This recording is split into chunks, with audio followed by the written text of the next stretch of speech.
प्लानिङको के अरे प्लानिङको स्टडीको पर्सन भयो क्या अरे हामी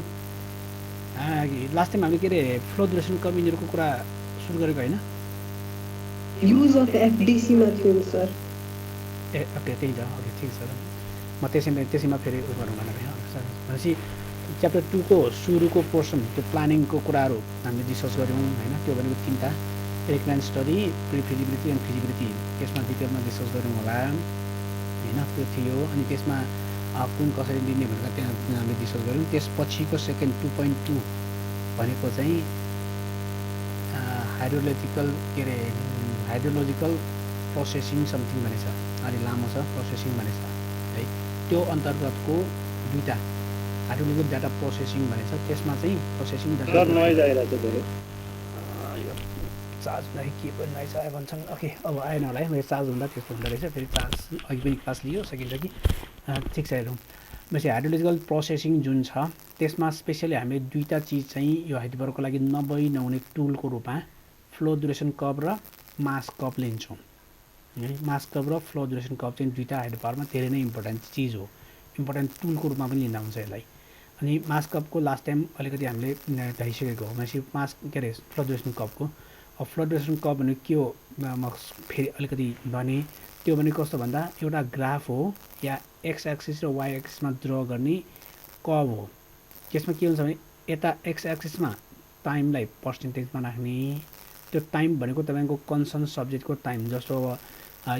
एक हप्ताको पनि हुनसक्छ तपाईँले एक हप्ताको लागि स्टडी गर्दै हुनुहुन्छ भने 1 विक लेख्ने 1 मन्थको स्टडी गर्दै हुनुहुन्छ 1 मन्थको लेख्ने 1 इयरको स्टडी गर्दै हुनुहुन्छ 1 इयरको राख्ने 1 डिकेडको हेर्नुहुन्छ भने 10 वर्षको राख्ने 1 सेन्चुरीको राख्नुहुन्छ 100 वर्षको यसरी तपाईँले डाटा जुन टाइमिङ राख्नुहुन्छ त्यो भनेको यता राख्ने तर टाइमलाई पर्सेन्टेजमा त्यो पनि कुमुलेटिभ फर्ममा है कुमुलेटिभ फर्म भनेको एक्जिस्टेन्ट फर्म भन्छ त्यो फर्ममा चाहिँ यतापट्टि राख्ने हो त्यसपछि त्यो टाइमिङ अनुसारको करेस्पोन्डिङ डिस्चार्ज जुन छ त्यो पनि डिसेन्डिङ अर्डरमा चाहिँ वाइ एक्सिसमा राख्ने यसरी discharge in descending order time in existent फर्ममा राख्दाखेरि जस्तो ग्राफ फर्म हुन्छ त्यो ग्राफलाई अथवा त्यो कर्भलाई फ्लो ड्युरेसन कर्भ भन्छ है अब यो डिस्चार्जको ठाउँमा यदि यहाँ पावर राख्यो भने पावर त्यो पनि डिसेन्डिङ अर्डरमा राख्यो भने पावर ड्युरेसन कर्भ भन्छ अनि यो वाइ एक्सिसमा चाहिँ डिस्चार्ज पनि होइन पावर पनि होइन इनर्जी राख्नुभयो भने इनर्जीको करेस्पोन्डिङ इनर्जी राख्दाखेरि जुन आउँछ यो टाइम चाहिँ सेमै हो एक्स एक्सिसमा अप्सिसमा यो त्यही हो अर्डिनेटमा चाहिँ इनर्जी राख्यो भने त्यति बेला त्यसलाई इनर्जी ड्युरेसन कर्भ पनि भनिन्छ है त्यसैले फ्लो ड्युरेसन कर्भ मात्रै होइन कि पावर ड्युरेसन कर्भ पनि हुन्छ इनर्जी ड्युरेसन कर्भ पनि हुन्छ होइन अनि यसको क्यारेक्टरिस्टिक के हुन्छ भनेको युजेज अफ कर्भ जुन कुरा छ त्यो लास्ट टाइम यहाँसम्म भएको हो मेनली यसको युजेज भनेको कति क्यापासिटीको हाइड्रो पावर बनाउने भन्ने कुरा चाहिँ P equal to eta gamma Q H भन्ने फर्मुला जुन छ पावर निकाल्ने फर्मुला इटा कन्सटेन्ट गामा कन्सटेन्ट अब कन्स्ट्रक्सन भइसकेपछि अथवा डिजाइन भइसकेपछि एच पनि कन्सटेन्ट हुन्छ भनेपछि भ्यारिड के भयो क्यू भयो डिस्चार्ज भ्यारिड भयो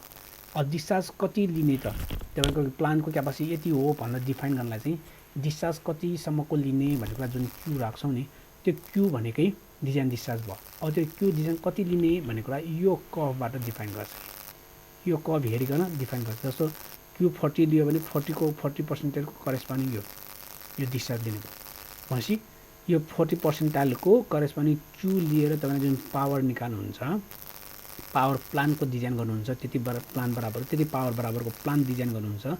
त्यो चाहिँ hydro power plant capacity for Q40 भयो कि Q40 को लागि त्यो भयो त्यसको मिनिङ के भयो त यो जति टाइम फ्रेम छ नि त्यो टाइम फ्रेम मध्येको 40% टाइम चाहिँ तपाईँले सोचेको या डिजाइन गरेको सम्मको क्यापासिटीको पावर त्यहाँ जेनेरेट हुन्छ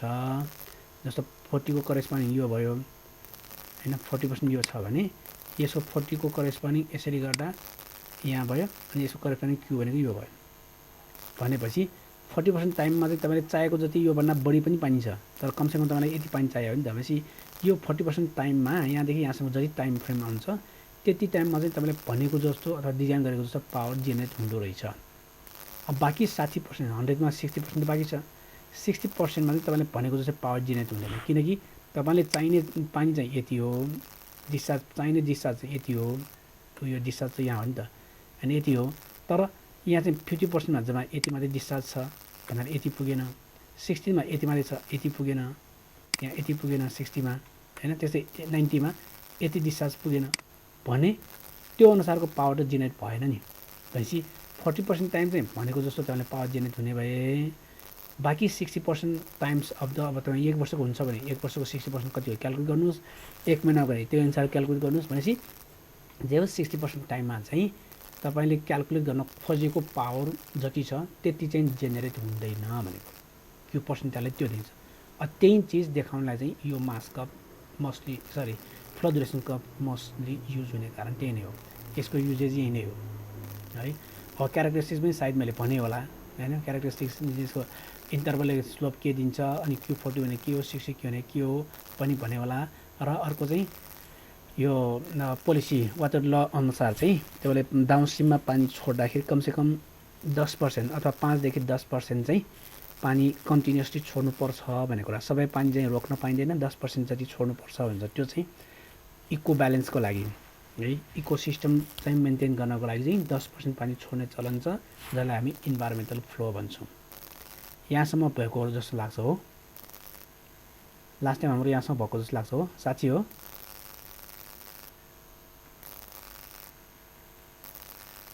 यहाँसम्म भएको हो?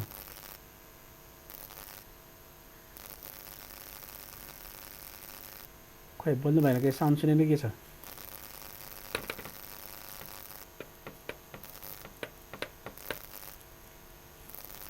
हेलो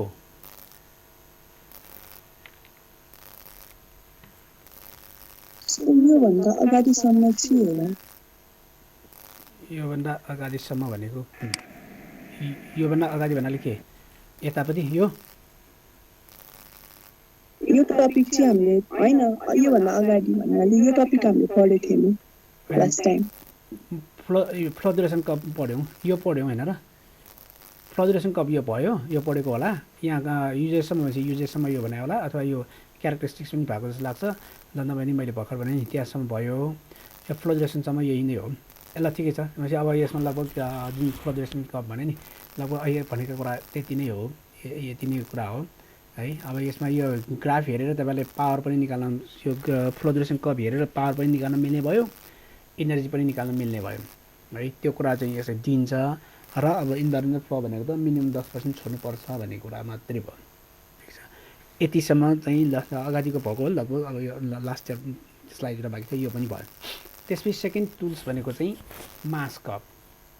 यही सेकेन्ड टुल्स हाइड्रो पावरमा युज हुने अर्को इम्पोर्टेन्ट टुलको रूपमा चाहिँ मास कपलाई लिन सक्छौँ। मास कप भनेको पनि एउटा ग्राफ हो अथवा के अरे कप हो, जसमा चाहिँ अघिको यो एब्सिसामा एक्स एक्सिसमा टाइम पर्सेन्टेजमा राखे जस्तै, टाइम पर्सेन्ट त्यो पनि एक्जिस्टेन्ट फर्ममा राखे जस्तै यहाँ चाहिँ टाइम पर्सेन्ट नै राख्ने हो, तर एक्जिस्टेन्ट फर्ममा होइन। जे टाइम छ त्यही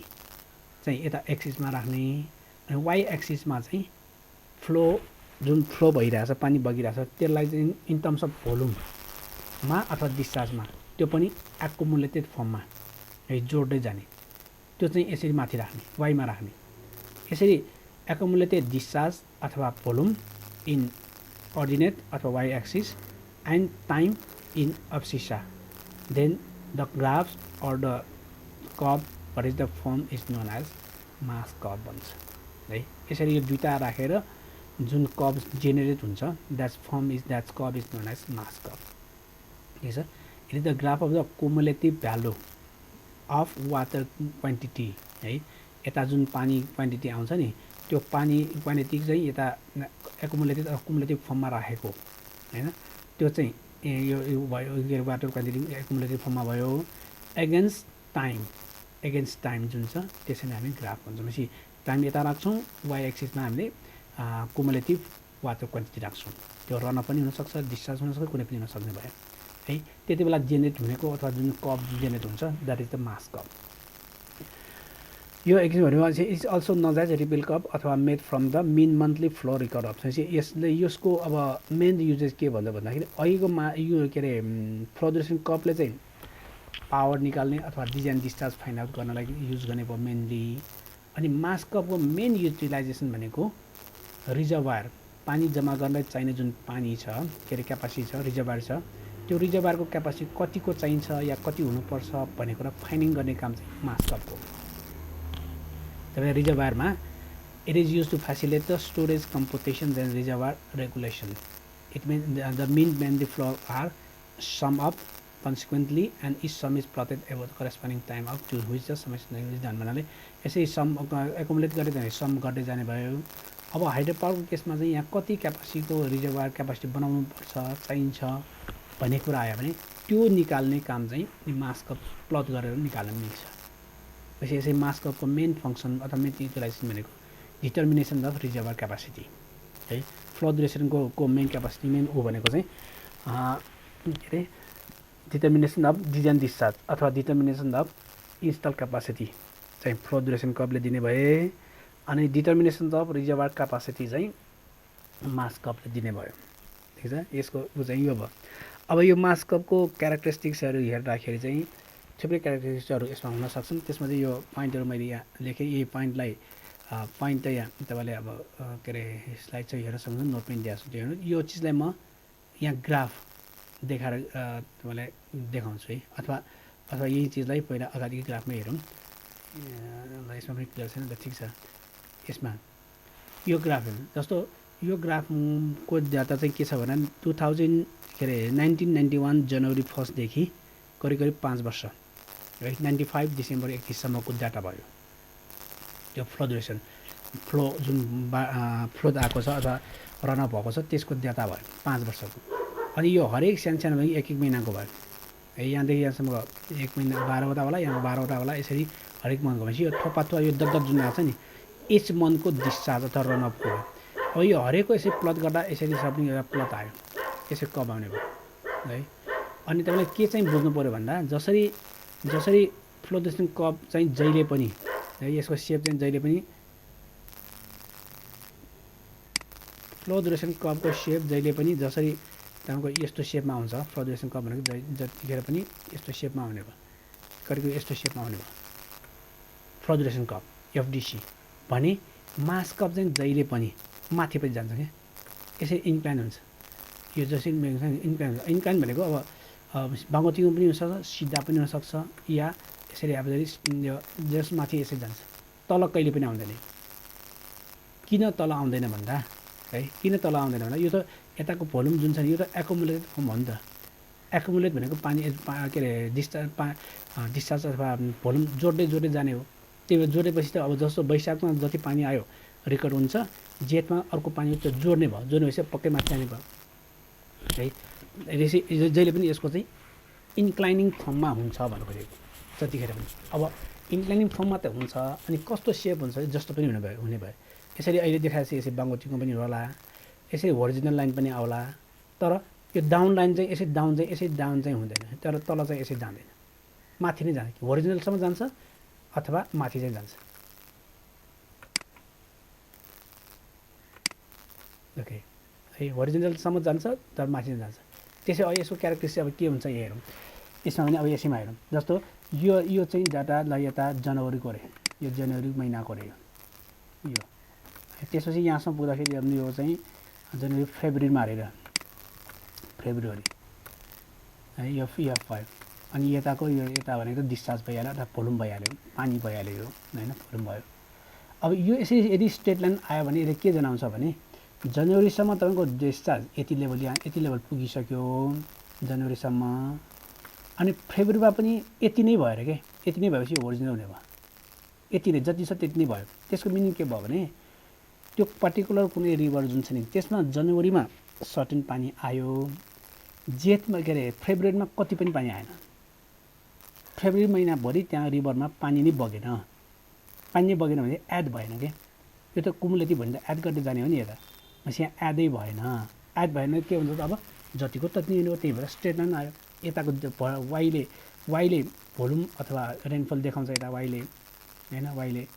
अब यो जुन जनवरी र फेब्रुअरीमा चाहिँ यो त्यो लाइन आयो भनेको अर्थ जनवरीमा चाहिँ पानी पर्यो तर फेब्रुअरीमा पानी परेन त्यही भएर जनवरीको जति डाटा छ त्यति नै भयो है भनेपछि अब फेब्रुअरीसम्म त्यति नै भयो अब सपोज यो चाहिँ यहाँसम्म यो मार्चको अरे जनवरी फेब्रुअरी मार्च यहाँ छ अरे यो मार्चको भयो सपोज भनेपछि यो त अब इन्क्लाइन भयो यसरी हैन यसरी इन्क्लाइन भयो भने फेब्रुअरी पछि फेरि मार्च पुग्दाखेरि चाहिँ यसको वाटर कन्टेन्ट चाहिँ यति भयो भने यति भोल्युम चाहिँ एड भयो पानी चाहिँ यति भोल्युम आयो मतलब के भयो त फेब्रुअरीदेखि मार्चमा कति पानी पर्यो भनेको यो इन्क्लाइनले देखाउँछ यो जुन इन्क्लाइन छ यो टाइम फ्रेम एक मन्थको हिसाब गर्ने अब फेब्रुअरीदेखि मार्च र फेब्रुअरीको बिचमा कति भोल्युम आयो अथवा मार्चमा कति पानी पर्यो भन्ने कुरा चाहिँ यो माइनस यो गर्नुहोस् यो भनेको यसको करेस्पोन्डिङ डिस्चार्ज यो भयो यसको करेस्पोन्डिङ भोल्युम अथवा डिस्चार्ज यो भयो दुईटा माइनस गरेपछि यहाँ डिस्चार्ज भोल्युम आयो वाटर कन्टेन्ट आयो भनेपछि त्यसले के देखायो त यसै इन्क्लाइनेसनले चाहिँ त्यो करेस्पोन्डिङ मन्थ फेब्रुअरीदेखि मार्च अथवा करेस्पोन्डिङ टाइम फ्रेममा चाहिँ चेन्जिङ रेनफल अथवा चेन्जिङ भोल्युम चाहिँ सो गर्छ देखाउँछ भनेको है इन्क्लाइनले त्यो देखाउने भयो होरिजोन्टल चाहिँ नो रेनफल अथवा नो रन अप भनेर देखाउने भयो यसको क्यारेक्टरिस्टिक्सहरू चाहिँ त्यही नै हो है मेनली त्यो क्यारेक्टरिस्टिक्स बुझाउने चाहिँ त्यो भयो अर्को क्यारेक्टरिस्टिक चाहिँ यदि तपाईँले कन्टिन्युसली हरेक महिना त्यति नै पानी परेको हो भने त्यो चाहिँ सिधै जाने भयो क्या 45 डिग्री एङ्गलमा सिधै जाने भयो अब कहिले धेरै पानी पर्छ कहिले थोरै पानी पर्छ त्यही भएर यो बाङ्गोतिङको कप चाहिँ अब बाङ्गो तल त जाँदैन होइन यो स्लोपहरू जुन छ फरक हुन्छ पानी पर्ने कन्डिसन फरक हुँदाखेरि अहिले अर्को क्यारेक्टरिस्टिक कस्तो भने जस्तो अब यो जुन दर्द गरेको छ नि दर्द गरेको त रेनफल भएको प्लट गर्दाको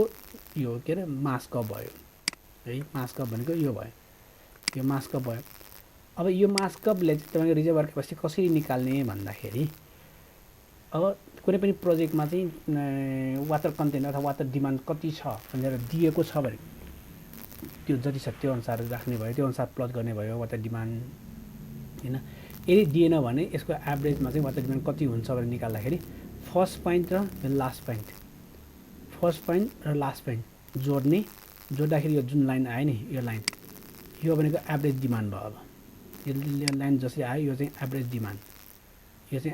भयो है फर्स्ट पोइन्ट र लास्ट पोइन्ट यो एभरेज डिमान्ड चाहिँ अब नदिँदाको केसमा त्यसरी भयो यदि दिएको केस छ भने चाहिँ जनवरी अब 1991 को जनवरीमा कति छ फेब्रुअरीमा कति छ यसरी फरक छ बाङ्गोतिङमा आउने भए तर जनरली हरेक महिनामा अथवा हरेक टाइमिङमा चाहिँ वाटर डिमान्ड एउटै हो भनेर दियो भने यो इन्क्लाइनै आउँछ अब जनवरीमा सपोज 5000 छ 5000 को लाइन भयो फेब्रुअरीमा पनि अर्कोमा 5000 जोड्दाखेरि अर्को जति आयो यसरी जोडेर इन्क्लाइनै आउँछ जे दिएको छ भने यो जति दिएको छ त्यति अनुसार प्लट गर्ने दिएको छैन भने फर्स्ट पोइन्ट र लास्ट पोइन्ट जोड्ने जोडेर यहाँ चाहिँ यसरी तपाईँले इन्क्लाइन के अरे त्यो एभरेज डिमान्ड चाहिँ फिक्स गर्ने भनेपछि यो लाइन जुन सेन्टर लाइन छ नि बिचको लाइन छ त्यो चाहिँ एभरेज डिमान्ड भयो यो एभरेज डिमान्ड र अब यो मास कपले के देखाउँछ भन्दा जस्तो यहाँनिर यो लाइन हुन्छ नि यहाँनिर हेर्नुभयो भने यतिमा यो भनेको अब कुन महिना भयो भन्दाखेरि जनवरी फेब्रुअरी मार्च अप्रिल मे जुन जुलाई अगस्त सेप्टेम्बर अक्टोबर नोभेम्बर डिसेम्बर ल ठिक छ यो भनेपछि एक वर्षकै रहेछ यो लाइन यता है के अरे एक वर्षको जस्तो लाग्छ ल एनिवे भनेपछि अब यो लाइनलाई मान्दाखेरि ल जनवरी फेब्रुअरी मार्च अप्रिल मे भनौँ न यो लाइन जुन छ यो मे को डाटा हो मे 1991 को डाटा भयो अब मे महिनामा खोलामा कस्तो कन्डिसन छ भने यसले देखाउने भयो भनेपछि यसरी भर्टिकली माथि जाँदाखेरि मेमा यो जुन यो छ नि डट यहाँ पानी परेको पोइन्ट चाहिँ यो भयो भन्नाले यसको करेस्पोन्डिङ भ्यालु यहाँ दिने भयो यहाँबाट आउने भयो यसको करेस्पोन्डिङ भ्यालु तर त्यो मे महिनामा हाइड्रो पावरमा या कतै चाहिँ डिमान्ड कति छ भने यहाँ छ यति दिने भयो डिमान्ड चाहिँ लाइन यो डिमान्ड लाइन अनि खोलामा एभाइलेबल वाटर कन्टेन्टको चाहिँ यो वाटर कन्टेन्ट यो भनेपछि के भयो त चाहिने पानी चाहिँ यो हो खोलामा बगेको पानी चाहिँ यो हो के भयो त्यसको मतलब पानी पुगेन भनेपछि डिफिसियन्ट भयो भनेको है वाटर डिफिसियन्ट देखियो हैन डिफिसियन्ट भयो यो मे महिनामा चाहिँ पानी पुगेन किनकि पानीको चाहिने मात्रा डिमान्ड चाहिँ के त डिमान्ड लाइन यो हो अनि पानीमा खोलामा बगिरहेको पानीको रनअप भएको जुन चाहिँ यो भयो नि भनेपछि अब चाहिने भन्दा यहाँ चाहिँ कम भयो भनेपछि यहाँ डिफिसियन्ट देखायो भनेपछि यसरी डिमान्ड लाइन भन्दा यो जुन मास कप जुन प्लट गरेको लाइन तल पऱ्यो भने डिफिसियन्ट पानी नपुग्ने भन्ने देखाउँछ है त्यसरी नै यहाँनिर हेरौँ अब एउटा यो लाइनमा यो कुन महिना पऱ्यो थाहा छैन यसै करेस्पोन्डिङ अलिकति ड्र गर्दा राम्रो भएन है यो भनौँ सपोज यो जनवरी फेब्रुअरी मार्च अप्रिल मे जुन भनौँ यो जुन भयो है जुन 94 को जुन 94 भयो भनेपछि 94 को जुनमा चाहिँ तपाईँले यसरी हेर्दाखेरि चाहिँ यसरी हेर्दा यहाँको यति बेला पानी परेको चाहिँ पानी आएको चाहिँ यो पानी चाहिँ यो पानीको चाहिँ ऊ देखेको यो डिमान्ड कहाँ छ त डिमान्ड यहाँ छ भनेपछि यो माइनस यो डिमान्डभन्दा यो क्वान्टिटी त बढ्यो नि त यहाँ होइन बढी भयो नि भनेपछि यो केसमा चाहिँ सरप्लस देखायो भन्नाले खोलामा तपाईँले चाहिने भन्दा बढी पानी देखिन्छ भनेको यो सरप्लस देखायो भनेपछि यसरी एभरेज लाइनभन्दा तलको माथि छ मास्कपको लाइन भने त्यो सरप्लस अथवा एक्सेस वाटर भनेर देखाउँछ चाहिने भन्दा बढी पानी भएको देखाउँछ अनि डिमान्ड लाइनभन्दा यो मास्कप लाइन तलपट्टि छ भने त्यसले डिफिसियन्ट भनेर देखाउँछ भनेपछि यसरी जनवरी फेब्रुअरी यसरी हेर्दाखेरि कुनै महिला असारसम्म पानी धेरै पर्दा त्यसलाई खोलामा धेरै पानी हुन्छ चाहिने भन्दा धेरै पानी होला अनि पुसमाको ड्राई सिजनहरू पनि अब हामीले चाहिने जुन पावर जेनेरेसन गर्नलाई पानी चाहिने जुन पानी हुन्छ नि त्योभन्दा पनि कम पानीमा चाहिँ खोलामा बगेको होला भनेपछि त्यो कुराहरू चाहिँ यसरी मास्कपले सो गर्छ देखाउँछ है जेस यसरी यो डिमान्डभन्दा माथि छ सरप्लस डिमान्डभन्दा मुनि छ डिफिसियन्ट देखाउने भयो अब यसरी कहिले पानी नपुग्ने कहिले बढी भएको बढी हुने भनेपछि बढी भएको त पानी त फाल्नै पर्यो तल वेस्टै हुने भए अनि नपुगेको बेलामा चाहिँ कताबाट पानी ल्याउने त त्यसले यो नपुगेको बेलामा त रेनफल भएको जुन छ त्यो पानी पुगेन भने कहाँबाट ल्याउने कतै स्टोर गरेको छ भने त्यहाँबाट ल्याउन पाउने भयो होइन कतै स्टोर गरेको छ भने त्यहाँबाट ल्याउन पाउने भयो स्टोर चाहिँ के गर्ने यसरी सरप्लस वाटर जुन चाहिँ त्यो चाहिँ स्टोर गर्ने त्यो स्टोर गरेर त्यहाँबाट हामी डिफिसियन्टमा सप्लाई गर्ने भनेपछि यसरी सरप्लस भएको वाटर के अरे जम्मा गरिकन डिफिसियन्ट वाटर चाहिँ डिफिसियन्ट भएको बेलामा चाहिँ त्यो रिजर्भरबाट सप्लाई गर्नु पर्यो भने त्यति बेलाको लागि त्यो कन्डिसनको लागि रिजर्भरको क्यापासिटी कति बनाउनु पर्छ भनेर यसरी यो मास्कपले त्यो रिजर्भर क्यापासिटी सो गरिदिन्छ देखाउँछ भनेपछि अब मास्कपमा अब यो रिजर्भर क्यापासिटी निकाल्नु पर्यो भने त्यसरी गर्ने भन्दा यो जुन डिमान्ड लाइन आयो नि डिमान्ड लाइन आइसकेपछि तलको जुन डाउन स्ट्रिम लाइन जुन छ नि बाङ्गोटिङको डाउन स्ट्रिम सबभन्दा लोएस्ट पोइन्ट जस्तो योभन्दा यो लोएस्ट छ है योभन्दा यो लोएस्ट छ अझ योभन्दा त यिनीहरू नै लोएस्ट भयो योभन्दा पनि यो लोएस्ट भयो भनेपछि यसरी सबभन्दा लोएस्ट पोइन्टबाट यो डिमान्ड लाइनसँग प्यारलल हुने गरी एउटा लाइन यसरी ड्र गरिदिने है यो लाइन ड्र गर्यो प्यारल लाइन ड्र गर्यो त्यसरी नै पिक पोइन्ट योभन्दा यो पिक छ यो होला अथवा योभन्दा यो पिक छ है योभन्दा यो पोइन्ट अझ पिक छ योभन्दा यही नै पिक छ भनेपछि सबभन्दा पिक पोइन्ट जुन छ टप पोइन्ट यो भयो यहाँ पनि टाइम जाने लाइन ड्र गर्ने कसरी यो डिमान्ड लाइनसँग प्यारल हुने गरी यो लाइनसँग प्यारल हुने गरी यो पिक पोइन्टमा लाइन ड्र गरिदिनुहोस् भनेपछि यसरी प्यारल लाइन ड्र भयो हो अब टप पिकमा र लोएस्ट पोइन्टमा जुन ड्र गरेको प्यारल लाइन छ नि त्यसको भर्टिकल इन्टरसेपले चाहिँ रिजर्भरको क्यापासिटी सो गर्छ त्यसपछि यो माइनस यहाँ लिनुभयो भने यो माइनस यो यहाँ लिनुभयो भने यो माइनस यो सबैमा एउटै हो खास एउटै बराबर हुन्छ भनेपछि यो क्वान्टिटी यताबाट क्वान्टिटी निकाल्नुहोस् यो क्वान्टिटी निकाल्नुहोस् यो माइनस गर्नुहोस् यो फोलुम आउँछ यो यो माइनस यो निकाल्नुहोस् यो फोलुम के अरे फोलुम आउँछ भनेपछि यसरी भर्टिकल दुईवटा प्यारल लाइन जुन छ टप एन्ड बटमको प्यारल लाइन जुन छ upper and lower parallel line जुन छ त्यसको भर्टिकल इन्टरसेपले चाहिँ भोल्युम दिन्छ हजुर सर केही देखेन सर केही देखेन स्लाइड देखेन छैन सर हो र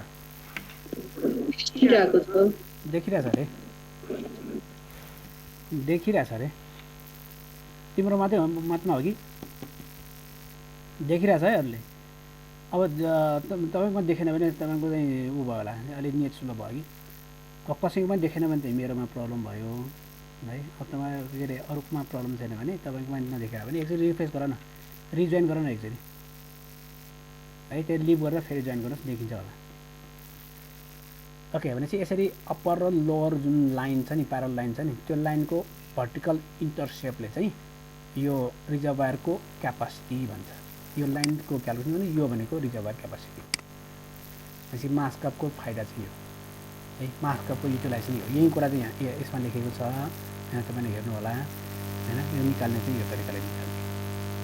ओके यो चाहिँ अब मैले हाइड्रोलोजीमा पनि गरिसकेकै कुरा हो त्यही भएर मैले यसमा यति नै गरेँ अगाडि गएँ है ल केही छ त यो फ्लोडुरेसन कप र मास्कपमा केही छ हुन त अगाडि पढेको हो त्यही पनि यो हाइड्रो पावरमा चाहिँ अझ धेरै इम्पोर्टेन्ट भएकोले यो चाहिँ युज हुन्छ नै होइन त्यही भएर पनि यहाँ यसमा राखेको अथवा यो पोस्टमा राखेको हो तै पनि कन्फ्युज छ भने भन्नुहोस्, नभए म नेक्स्ट इनर्जी लाइनमा जान्छु।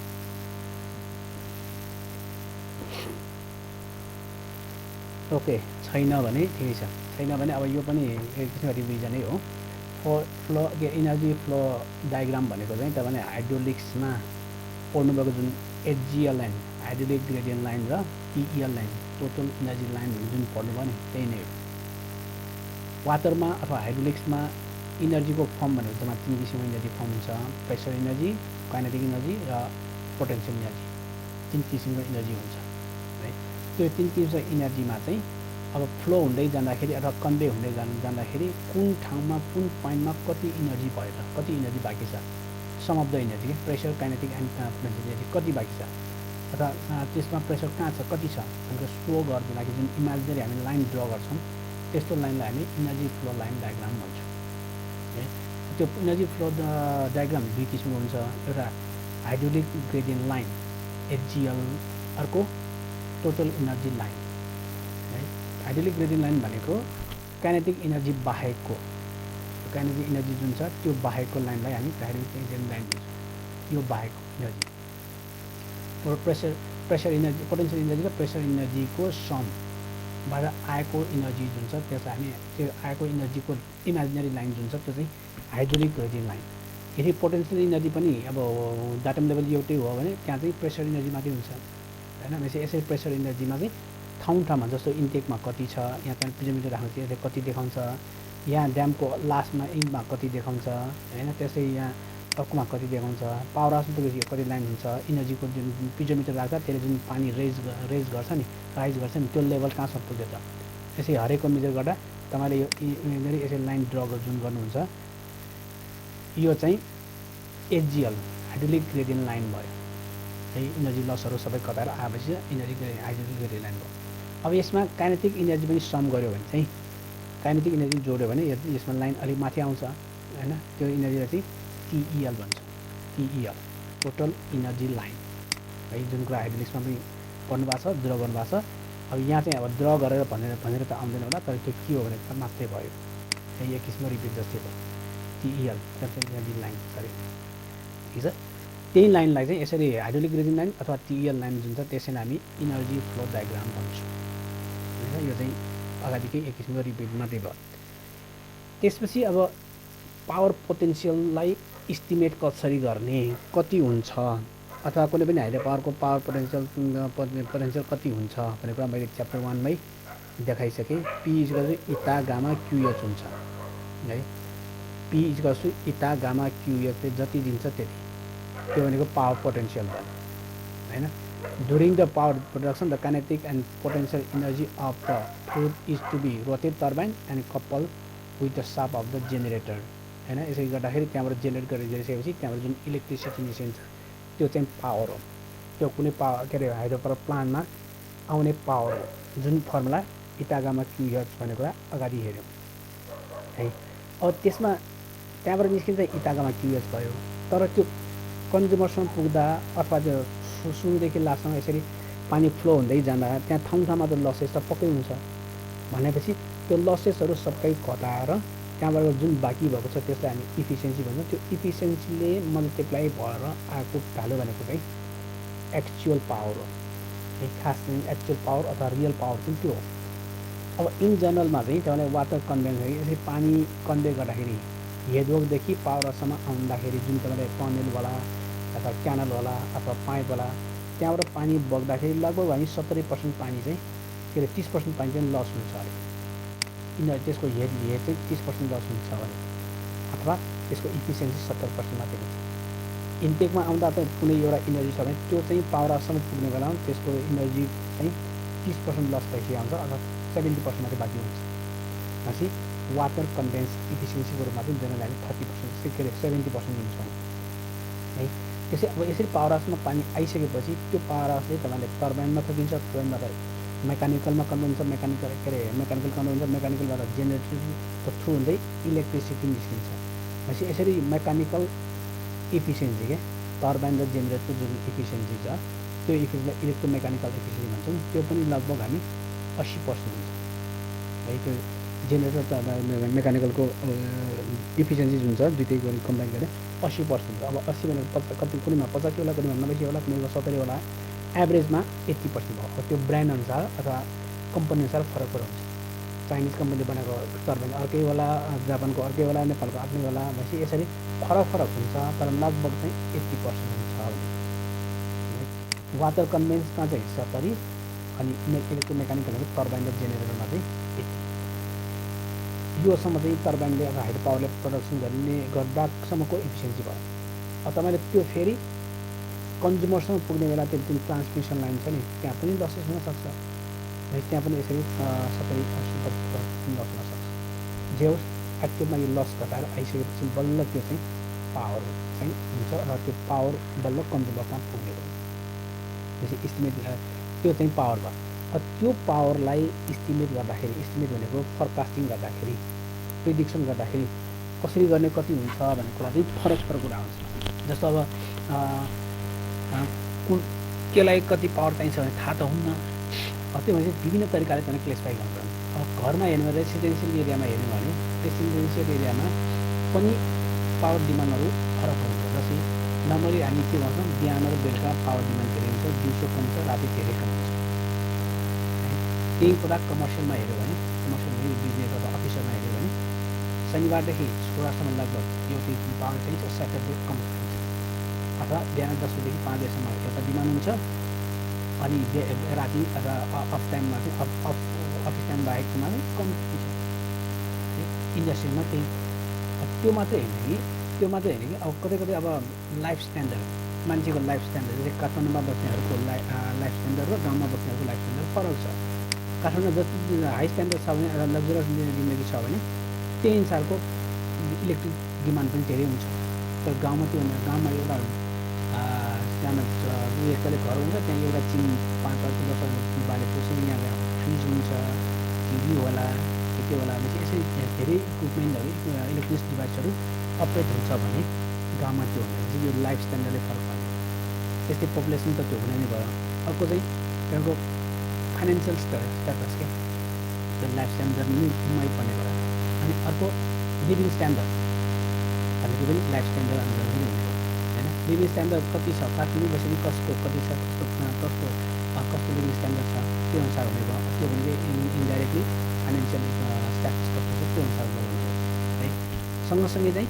क्लाइमेट अथवा वेदर अनि पर्पज अफ पावर अनि त्यसपछि जेनेरेटिभ के अरे कस्टम्स एन्ड द कल्चरमा पनि फरक पर्ने भयो क्लाइमेट भनेको अब यो जस्तो अब समर सिजन विन्टर सिजनमा पनि फरक हुन्छ काठमाडौँकै कुरा गर्ने भने गर्मी भयो फ्यानहरू चलाउँछ चिसो भयो फेरि हिटरहरू चलाउँछ भनेपछि त्यो अनुसार पनि के अरे पावर फरक बन्यो डिमान्ड फरक बन्यो प्रिडिक्सन गर्दाखेरि त्यो पनि कन्सिडर गर्नुपर्ने अब काठमाडौँको लागि त्यो हो भने तर तराई एरियामा जहाँ अलि गर्मी एरिया मान्छौँ गर्मीमा अति गर्मी हुन्छ जाडोमा ठिकै हुन्छ पछि गर्मीमा त्यो अति गर्मी हुँदाखेरि त्यो त्यसबाट रिलिज पाउनलाई त्यस्तै फाइनहरू अथवा एसिडिसीहरू त्यो चलाउनु पर्ने हुन्छ त्यहाँ चाहिँ त्यो क्लाइमेट कन्डिसन त्यो भयो वा गर्मी ठाउँ भएकोले त्यो त्यहाँ त्यो किसिमले चलाउनु भयो भने त्यही कुरा हिमालमा हेऱ्यो भने गर्मी समयमा ठिकै पावर कन्ज्युम हुँदैन होला त्यो चिसोबाट बस्नलाई त्यही अनुसारको इलेक्ट्रिक डिभाइसहरू चलाउनु पर्छ यसरी क्लाइमेटिक कन्डिसन लोकेसनले पनि फरक पर्छ त्यसै कल्चर मेरो भन्न खोजेको चाहिँ अथवा अब हामी दसैँ तिहारको जुन लङ भ्याकेसन हुन्छ नि प्रायः सबै फ्यामिलीहरू घरमा हुन्छ ग्यादरिङ हुन्छ त्यसपछि पावर त्यो त्यही अनुसारको अब हिटर यताउतिदेखि सबै चिज चल्ने भयो डिमान्ड बढ्छ यो चाडबाडमा कम्पेरिटिभ अरू बेलामा भन्दा यसरी यो कल्चर लोकेसन क्लाइमेट वेदर होइन अनि पावर डिमान्ड र लिभिङ स्ट्यान्डर्ड्स अनि पपुलेसन अनि लोकेसन यी कुरा सोसाइटी यी कुराहरूले पनि पावर डिमान्ड फरक हुन्छ भने यसरी यो फरक डिमान्डलाई कन्सिडर गर्दै लोड प्रिडिक्सन गर्दाखेरि गर्नलाई पनि गाह्रो चिज हो है अब प्रिडिक्सन यसरी गर्ने उसरी गर्ने त अलिक गाह्रो चिजहरू हो तर नर्मली अब नेपालमा हेर्नुहुन्छ भने एनइएको डेटा पहिलाको डिमान्डको डेटा अथवा डिमान्ड डेटा अथवा सप्लाईको हेर्ने हो भने एनइएले एभरेजमा उठ निकालेको नि हरेक वर्ष करिब 10%ले पावर डिमान्ड बढ्दै गएको छ भनेर भनेको छ एनइएको तथ्याङ्कले चाहिँ हरेक वर्ष चाहिँ पावर डिमान्ड 10%ले इन्क्रिज हुँदै गएको छ। 2018सम्म चाहिँ करिब 1200 थियो भने अहिले 2021सम्मलाई 16-17 मेगावाट जति पर्यो नेपालको पावर डिमान्ड। नेपालले यति पावर डिमान्ड चाहिन्छ 16-17 मेगावाट जति पुग्यो होला सायद है। त्यसरी हरेक इयरले चाहिँ अबाउट 10% चाहिँ हेलो सर। बढेको छ। हजुर सर तपाईँको आवाज चाहिँ रहेको नि सर राम्रोसँग। हो र भनेको मैले यहाँ के गरेको छैन त के भन्छ के भयो क्यारकर भयो यस सर। साउन्ड नसुनेको क्यारकर भएको क्यारकेर भयो सर। अहिले त ठिक होला त्यसो अहिले ठिक छ सर। चार्ज गरेको अघि यहाँ चार्ज लाग्यो चार्ज गरेको चार्ज गर्दाखेरि अलिकति त्यस्तै प्रब्लम भएको छ। ल ठिक छ अहिले ठिक छ है। चार्जमा अलिक क्यारकर भयो त्यो केही भयो भने भन्नु ठिक छ। चार्ज सकिन लाग्दो जस्तो भएकोले मैले चार्जमा राखेँ। ओके अहिले ठिकै होला। भनेपछि यसरी पावर डिमान्ड प्रेडिक्सन गर्न चाहिँ गाह्रो चिज हो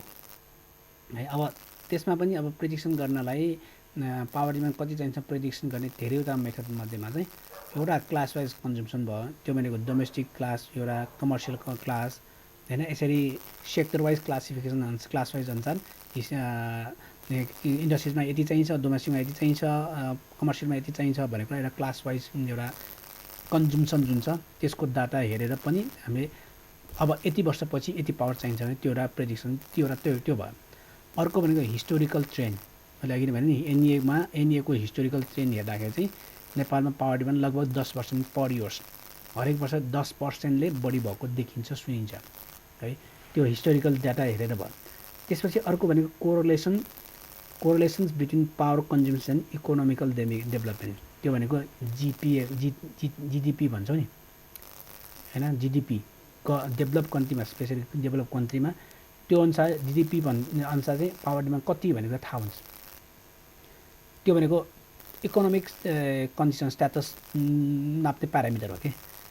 जसको इकोनोमिक स्ट्याटस बढ्छ उसले लग्जरियस लाइफ बिताउन खोज्छ। लग्जरियस लाइफ बिताउन खोज्छ भनेको त्यो अनुसार चाहिँ पावर कन्ज्युम पनि हुने भयो होइन। फ्रिज टिभी एसेट्रा चाहिँ त्यो अनुसार हुने भयो जसको इकोनोमिक स्ट्याटस राम्रो हुन्छ। अनि त्यो भएपछि जिडिपी चाहिँ बढी भएकाहरूले चाहिँ त्यसरी नै पावर कन्ज्युम्सन बढी हुन्छ अथवा प्रोपोर्सनल हुन्छ भन्ने कन्सेप्टमा चाहिँ त्यो पावर कन्ज्युम्सन र इकोनोमिक डेभलपमेन्ट चाहिँ डाइरेक्टली रिलेटेड छ भनेर देखाउँछ। अब हाम्रो चाहिँ डेभलपिङमा चाहिँ त्यो खासै धेरै त्यसलाई आधार मानेको छैन। तर डेभलप कन्ट्रीमा जिडिपीसँग चाहिँ यो पावर कन्ज्युम यति हुन्छ भने उनीहरू फर्कासै गर्न मिल्छ र त्यसलाई चाहिँ कोरिलेसन गरेको हुन्छ क्या। त्यो तरिकाले पनि पावर प्रेडिक्सन गर्न मिल्छ भनेको है। यी चाहिँ प्रेडिक्सन गर्ने एउटा केही उहरू भयो केही रुल्सहरू पनि भयो। त्यो बाहेक अब म्याथमेटिकली त्यसलाई क्याल्कुलेसन गर्नुहुन्छ भने जसरी वाटर सप्लाईको फर्मुला छ नि वाटर सप्लाईको डिमान्डको जुन फर्मुला छ त्यसरी नै हामीले त्यही फर्मुला म्याथमेटिकल फर्मुलाको रूपमा त्यो फर्मुला युज गर्न सक्छौँ। जस्तो त्यसमा P = P not bracket 1 + R/100 power n हो है। यो फर्मुलालाई हामी इन्क्रिमेन्टल रेट भन्छौँ। वाटर सप्लाईमा जुन 4-5 जियोमेट्रिकल इन्क्रिमेन्ट के फर्मुला त्यो सबै युज गर्न मिल्छ। तर मोस्टली युज हुने चाहिँ यो पनि हो। मैले एउटामा यहाँ देखाएँ मोस्टली चाहिँ युज हुने यो हो। यसमा अब P भनेको कति वर्षपछि चाहिँ कति पावर चाहिन्छ भन्ने कुरा भयो। Power demand after n years. अनि P नट भनेको प्रेजेन्ट के अहिले 2021 भने 2021 को पावर डिमान्ड चाहिँ यहाँ छ यो भयो। अथवा 2030 को क्याल्कुलेसन गर्दै हुनुहुन्छ भने P 2030 को निकाल्न खोजेको भयो। अनि त्यसो भए अब 2021 भनेको हालको अहिलेको कति जस्तो पावर डिमान्ड यो P नट भयो। अनि हरेक वर्ष कति पर्सेन्ट इन्क्रिज भइरहेछ जस्तै अब लगभग 10 भने 10% 10 राख्ने 20 भने 20% राख्ने यो R भनेको पर्सेन्टेज चाहिँ इन्क्रिजमेन्ट भयो र n means number of years कति वर्षपछि है। अब 2030 हो अहिले 2021 छ भने आफ्टर 9 इयर्स n = 9 है। यसरी यो प्यारामिटरमा यो राखेर पनि पावर क्याल्कुलेट गर्न मिल्छ भनेको यो फर्मुलालाई चाहिँ हामी इन्क्रिमेन्टल रेट फर्मुला अथवा म्याथमेटिकल फर्मुला भन्छौँ है। त्यो बाहेक तपाईँले अब विभिन्न कन्ट्रीहरूले फरक कन्ट्रीहरूले हाम्रो नेपालले त आफूले चाहिँ गरेको छैन होइन। फरक कन्ट्रीहरूले चाहिँ आफ्नो देशमा एउटा इम्पेरिकल फर्मुलाको रूपमा के कति पावर चाहिन्छ भनेर यसरी एक्सपेरिमेन्टल गर्दै फर्मुला पनि डेभलप गरेको छ जसलाई हामी इम्पेरिकल फर्मुला भन्छौँ त्यसमा चाहिँ एउटा चाहिँ कन्ट्री वाइज यसरी इम्पेरिकल फर्मुला बेल्जियमले एउटा फर्मुला निकाल्यो है आफ्नो कन्ट्रीलाई निकाल्यो त्यो अब त्यो फर्मुला नेपालमा हुन्छ हुँदैन लागु हुन्छ र मिल्छ मिल्दैन त्यो एक ठाउँमा छैन हामीले त्यो राखेर हिँडिरहेको छैन होला होइन तर मिल्छ मिल्दैन आफ्नो छँदैछ तर यसरी इम्पेरिकल फर्मुलाहरू पनि छ भनेर देखाउन खोजेको मात्रै हो भनेपछि बेल्जियम फर्मुला अनुसार E equals to KM power 0.16 into 2 power 0.465 into T हो अरे अब E भनेको इलेक्ट्रिकल कन्जम्सन टी टाइम्समा टी इयर्समा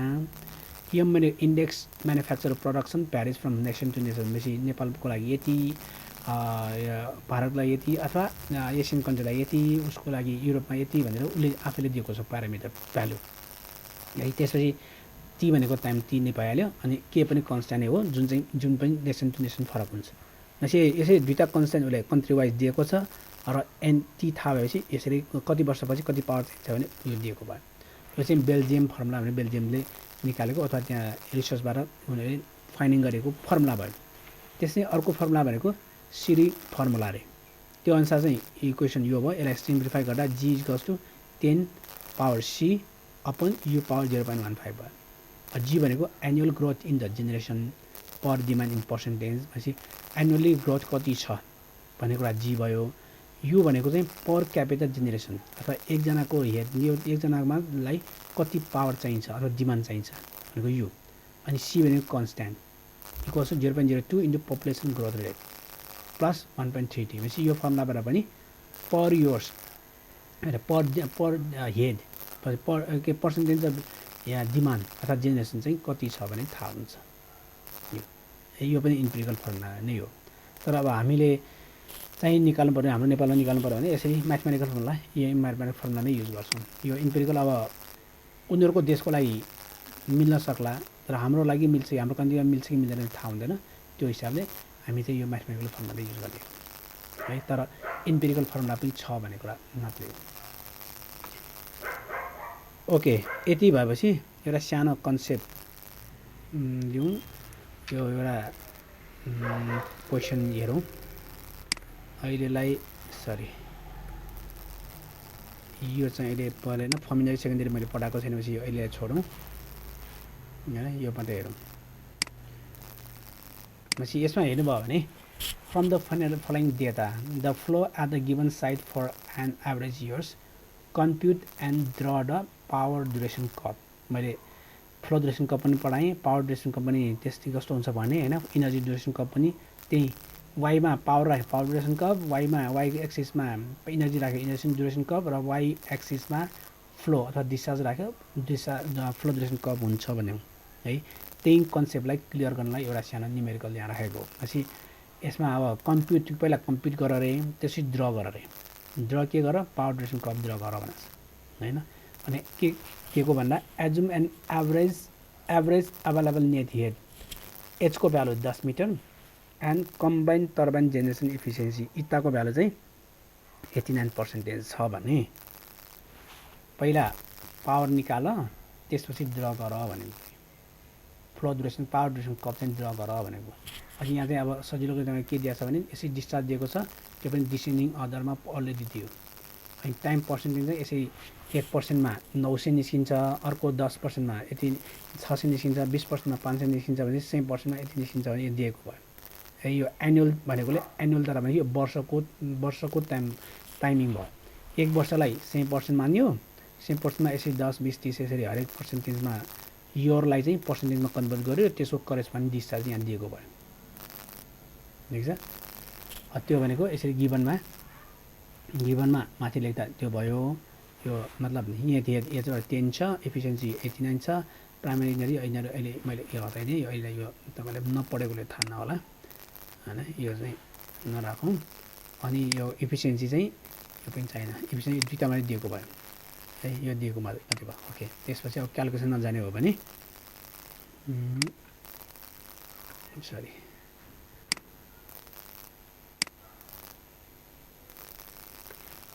ओके यसैमा हेरौँ क्वेसन बुझ्यो कि भएन क्वेसन बुझ्यो होला है अहिलेको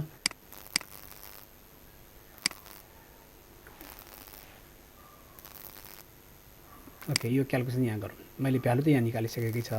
यो कसरी आयो त्यो कुरा हेरौँ है त यो भनेपछि अब यसमा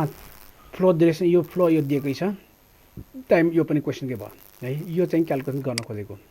यो अहिले क्यालकुलेट गरिसकेको मैले यहाँ देखाएको भयो होइन तर यो क्यालकुलेसन चाहिँ अब कसरी हुन्छ त्यही कुरा यहाँ देखाउन खोजेको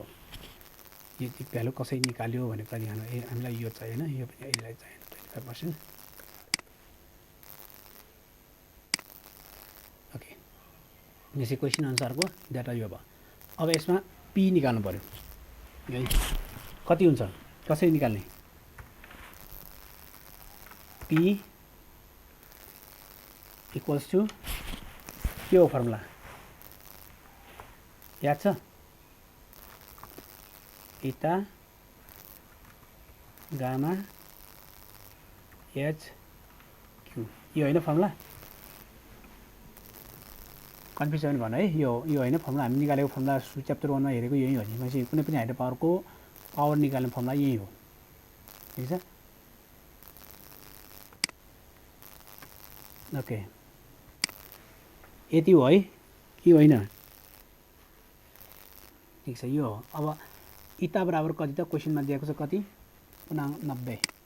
हो एफिसिएन्सी 89 है एच बराबर 10 भनेपछि यो भ्यालु अब यहाँ राख्नु पर्यो भन्नाले अब यहाँ इटा बराबर चाहिँ 0.89 इन्टु गामा कति हुन्छ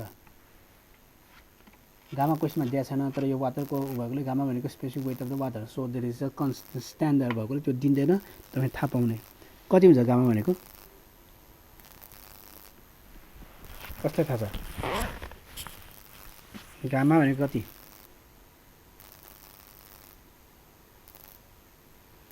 गामा भनेको रो इन्टु जी हो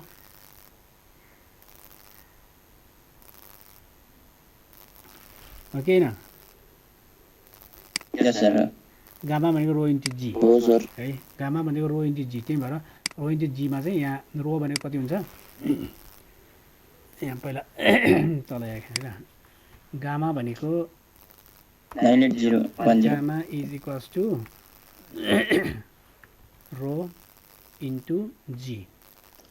जी यो हुन्छ हो अनि रो भनेको डेन्सिटी हो density of water 1000 KG per metre cube होइन इन्टु 9.81 ठिक छ यसै मिलाएर 9810 भयो 10 हुन्छ ठिक छ यसै जीले मल्टिप्लाई यो के न्युटनमा हुने भयो अथवा यहाँबाट जुन आउँछ यो न्युटन भयो अब यसलाई न्युटनै भयो ल न्युटन भयो अथवा ल यसै यहाँ राखौँ ठिक छ भनेपछि अब यो गामा बराबर कति भयो 9810 यसरी आएको है into 9 into 9810 into okay gamma बराबर त्यो एच बराबर कति त एच बराबर क्वेसनमा दिएको छ कति 10 मिटर दिएको होइन भने 10 मिटर होइन 10 मिटर दिएको भयो अब डिस्चार्ज कति त अब 900 900 है 900 यसरी निकाल्ने भनेपछि 900 यसरी इक्वल्स टु जति आयो त्यति है पक्कै यति 7857 आउँछ होला यति आउँछ चेक गर्नुहोस् है त्यसरी नै हरेकको यसरी यो फर्मुला राखेर निकाल्ने अहिले तपाईँलाई कन्सेप्टमा देखाउनु प्लट कसरी गर्ने त्यो देखाउनु खोजेको मात्रै हो सेकेन्डको हेर्नु त त्यति आउँछ भने हेर्नु त यसरी अनि बाँकी त यही नै दिएको भयो सेकेन्डको एउटा चेक गर्नुहोस् त्यो मिल्छ भने अनि प्लट कसरी गर्ने त्यो देखाउनु खोजेको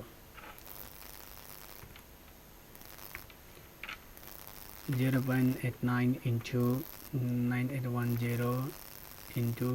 10 इन्टु 900 ओके यसमा चाहिँ अब यति यो युनिट हेर्नु है यहाँ ठुलो आउँछ यहाँ चाहिँ अब यो राखेकोले यसमा 9810 भनेपछि वाटमा आयो वाटलाई किलोवाटमा गर्दाखेरि डिभाइडेड बाई 1000 गर्ने किलोवाटमा हुन्छ किलोवाटलाई फेरि 10 पावर के अरे 1000 डिभाइड गरेपछि मेगावाटमा हुन्छ अथवा यसलाई अलरेडी एकैचोटि यहाँ चाहिँ इन्टु 10 पावर 6 ले डिभाइड गर्नुभयो भने दिस इज मेगावाट यसको युनिट मेगावाट हुन्छ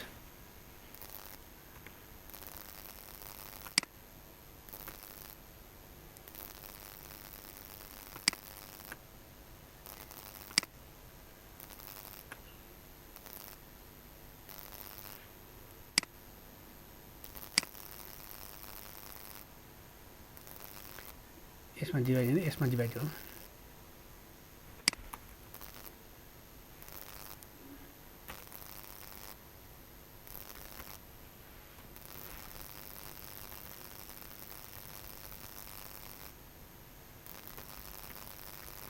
यति आउँछ होला ल चेक गर्नुहोस् यसरी आउने है त्यसरी नै अब सेकेन्डको पनि यो यहीँ फर्मुला राखेर निकाल्नुहोस् सेकेन्डमा 9 10 100 होइन यो अब कति 600 600 divided by power 6 equals to 52.385 megawatt यसरी आएको होला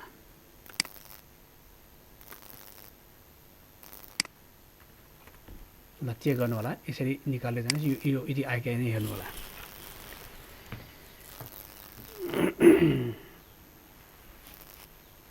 दुईटा चाहिँ चेक गर्नु ल दुईटा मिल्यो कि मिलेन बाँकी अनि पछि गोठामा गरौँ होला मिल्यो है दुईटा आयो है ओके ल मिल्यो भने अब मैले तपाईँले देखाउनु खोजेँ कम्प्लिट भनेको यसरी सबैको यो कम्प्लिट गर्ने है तलसम्म कम्प्लिट गर्ने हो कम्प्लिट गर्दा यो भ्यालु आउनुपर्छ मैले यहाँ आएको चाहिँ यो भयो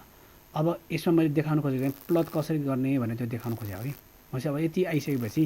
एक्जाममा प्रायः सोध्ने क्वेसन नै हो यो एक्जाममा सोध्यो भयो भने अथवा यो प्लट गर्नु पऱ्यो भने तपाईँले अब प्लट गर्दाखेरि ग्राफ लगेको छ ग्राफमा गर्नुहोस् ग्राफ लगेको छैन भने नटु स्केलमा गर्नुहोस् तर अलिकति रियालिटी आउने गरी चाहिँ गर्ने भनेपछि वाइ एक्सिस यो भयो हैन अनि एक्स एक्सिस यता भयो यसै भयो ठिक छ यो अब प्लट भनेको यो पर्सेस यो हो यदि फ्लो ड्युरेसन कप भनेको भए यो पर्सेस यो हुन्थ्यो अब पावर ड्युरेसन भनेकोले यो पर्सेस यो पावर चाहियो कि अनि एक्स एक्सिसमा यता एक्स एक्सिसमा के टाइम पर्सेन्टेज अफ टाइम है पर्सेन्टेज अफ टाइम यो त्यो पनि एक्जिस्टेन्ट फर्ममा अथवा कुमुलेटिभ फर्ममा सो यहाँ कुमुलेटिभ फर्ममा अलरेडी दिएको छ त्यसैले प्रब्लम भएन दिएन भने त्यसलाई चाहिँ कुमुलेटिभ फर्ममा चेन्ज गर्नुपर्छ है अब यसमा ल सपोज यहाँ 1 इएलाई मानौँ 10 यो भयो हैन 10 यो भयो 20 30 40 50 60 70 80 90 100 है यतिसम्म यहाँ भयो ठिक छ यो टाइम चाहिँ यसरी यो चाहिँ 100 भयो है म ल्यापटपमा गरिरहेको छु त्यही भएर अलिकति राम्रो छैन होला हेर्नुहोस् यो भयो त्यसपछि यो यतापट्टि माथि चाहिँ वाइमा चाहिँ यता के अब पावर निकाल्नु भनेको यहाँ पावर हुनु पऱ्यो फ्लो ड्युरेसन कप भनेको भए डिस्चार्ज हुन्थ्यो पावर ड्युरेसन कप भनेकोले पी हुनु पऱ्यो अब पी केमा त डिसेन्डिङ अदरमा यो अलरेडी डिस्चार्ज डिसेन्डिङमा दिएकोले पावर पनि डिसेन्डिङ अदरमै आइसकेको हुन्छ ऊ यहाँ आयो त्यसरी चलिरहनु परेन क्यालकुलेट गर्नु परेन अब यो भ्यालु हेरेर तपाईँले प्लट गर्ने भने प्लट गर्दा यहाँ चाहिँ मिनिमम 8 छ म्याक्सिमम 78 छ भने कति कति इन्टरभल गर्ने आफै गर्नु पऱ्यो सपोज यसलाई 10 मानौँ अब के अरे 0 मानौँ यसलाई 10 इन्टरभल गरौँ 10 होइन यो 10 भनौँ 20 30 40 50 60 70 80 नै भनौँ ल यो जुन राति 20 भयो 30 भयो 40 50 60 70 80 80सम्म यहाँसम्म भनौँ है यो इन्टरभल यसै भयो यो 80 भयो यसै 10 इन्टरभल भयो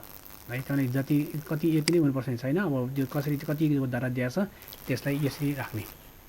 है अब प्लग गरौँ 1% टाइममा चाहिँ 78 छ भनेपछि 1 भनेको यो भयो 78 भनेको लगभग यहाँ भयो होइन यो भयो 1% को यो भयो 10% मा कति छ 52 10% भनेको यो 52 अब 20 30 40 50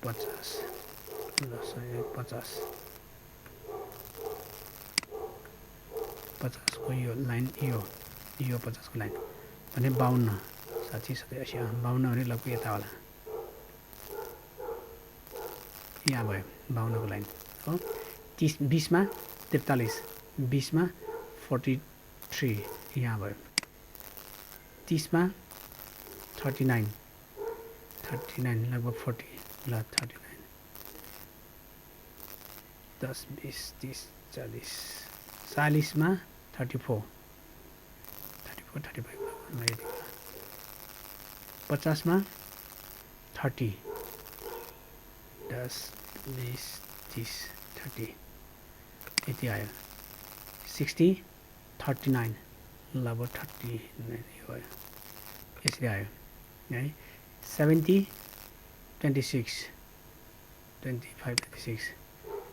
80 24 90 17 10 15 17 है 23 93 यहाँ छ फेरि 93 93 12 यहाँ भयो 108 लगभग यहाँ यसरी प्लट गर्ने अब प्लट गरेपछि तपाईँलाई यो सबै जोड्नु छ अब 1 र 10 अलिक प्यारेज भयो क्या है नजिक दियोस् यो नतुस्केको यसरी अब यो पोइन्टहरू जुन छ नि यो जोड्नुहोस् यो कर्भलाई नै तपाईँले पावर ड्युरेसन कर्भ भन्छ यो कर्भ जुन छ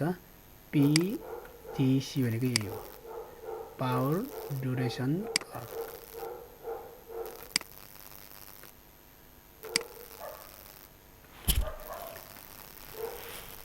ओके ल प्लट गरेर हेर्नुहोस् त यो यसरी डाटा अहिले क्यालकुलेट गर्नु पऱ्यो यही नै भयो हैन ग्राफ छ तपाईँलाई एक्जाममा ग्राफ लगेको छ यसरी अलि यो मार्जिन यो राख्नुलाई सजिलो हुन्छ अब डेटा छैन भने चाहिँ तपाईँको जुन नर्मल पेपर छ त्यसैमा यो इन्टरभल सकेसम्म मिल्ने गरी इन्टरभल मिल्ने गरी यसरी चिन्ह लाउने अनि माथि पनि इन्टरभल मिल्ने गरी चिन्ह लाउने अनि यो रफली यसरी प्लट गर्ने यसैलाई पावर ड्युरेसन कर्भ भनेर लेखिदिने सिधै है यो सोध्छ तपाईँलाई के अरे फ्लो ड्युरेसन कर्भ अथवा पावर ड्युरेसन कर्भ अथवा इनर्जी ड्युरेसन कर्भमा चाहिँ कुनै एउटा यसरी सोध्न सक्छ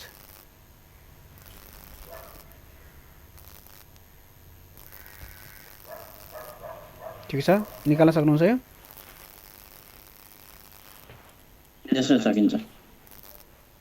सकिन्छ है म अगाडि जाउँ ल यो हेर्नु होला ट्राई गर्नु होला यो सक्नुहुन्छ भने हेर्नुहोस् अनि पछि क्लास सकेपछि गरे पनि हुन्छ गर्नु होला म अगाडि जाउँ त्यसै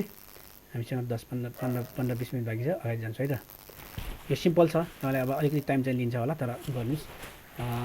यो अहिले बेसिक मात्रै भयो अब यसमा यो आउने त ड्रइङ प्लट गर्ने त यसरी नै हो तर न्युमेरिकलमा प्रोसेसिङ जुन छ त्यो चाहिँ अलिकति कम्प्लेक्स टाइपको अलिक अर्कै खालको पनि आउन सक्छ अहिले चाहिँ मैले खास त्यसमा देखाउनु खोजेको चाहिँ त्यही प्लट कसरी गर्ने पावर ड्युरेसन कर्भ अथवा फ्लो ड्युरेसन कर्भ अथवा इनर्जी ड्युरेसन कर्भ चाहिँ कसरी प्लट गर्ने त्यति कुरा चाहिँ देखाउन खोजेको ओके यति कुरा भयो भने ल यो तपाईँले गर्न सक्नुहुन्छ म अलिक थोरै अगाडि गएँ है त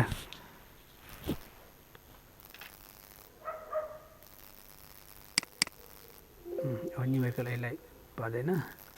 यो त्यही कुरा त्यही सोल्युसनै भयो मान्छे थोरै अब न्युमेरिकल भन्दा पनि थोरै अर्कोमा जाउँ ओके त्यसो भए अब 2.3 मा चाहिँ रिजर्भर प्लानिङ र रेगुलेसन भन्ने छ है प्लानिङ रिजर्भर भनेको के हो र त्यसमा रेगुलेसन के हो अथवा त्यसमा प्लानिङ कसरी गर्ने भन्ने कुरा छ सबभन्दा पहिला अब रिजर्भर भनेको के हो भन्दाखेरि तपाईँले यसरी चारैतिर वाल बनाएर या कुनै ब्लक दिएर पानी जम्मा गर्ने त्यो होइन त्यो भनेको चाहिँ एक किसिमको पोखरी भयो पोन्ड भयो है रिजर्भर भनेको चाहिँ नेचुरल रिभर जुन छ नेचुरल रिभरमा पानीलाई स्टोर गर्नलाई जस्ता अब्स्ट्याकल अथवा ब्यारियर प्रोभाइड गरेर अपस्ट्रिममा पानी जम्मा गर्छ भने त्यस्तोलाई हामी रिजर्भर भन्छौँ भन्नाले रिभर अब रिभर यसरी रिभर होला यो रिभर चौडाइ रिभरको चौडाइमा यहाँनिर यसरी ब्यारियर प्रोभाइड गर्ने पछि यो ड्याम अथवा कुनै हुनसक्छ ब्यारियर प्रोभाइड गर्ने त्यो गरेपछि यसलाई सेक्सन काट्नुहुन्छ भने सेक्सन भनेको यस्तो होला पानी बग्ने रिभरको सेक्सन यो यहाँ चाहिँ यसरी तपाईँलाई एउटा ड्याम प्रोभाइड गर्नुहोस् यो ड्याम भयो यो ड्याम भयो अब पानी बग्ने त यसरी हो यताबाट पानी बगिरहेको हुन्छ भने यसरी ड्याम प्रोभाइड गर्दा यो पानी आएर यहाँ जम्मा हुँदै जान्छ जाने भयो यसरी पानी जम्मा हुँदै गएपछि